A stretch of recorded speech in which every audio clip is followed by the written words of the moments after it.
So, kasakto. Ito yung continuation ng ating harvest. 38 harvest. So, guys, after harvest, segregation or classify. So, na-classify na natin. So, ito lang lahat yung ating harvest. Dalawang sako. So, more or less, ito, yung system gamit ng ating mata. Mata. So, yan. More or less, nasa 35 siguro lang yan. 35 to mahirap na mag 40 kilo siguro dyan.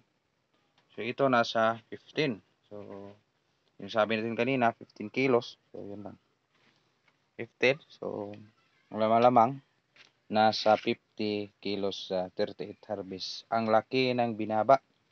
Almost times 3 yung nawala ng ating talong.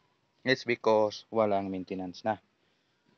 So sana makapag-maintenance tayo at babalik sa dati yung ating talong.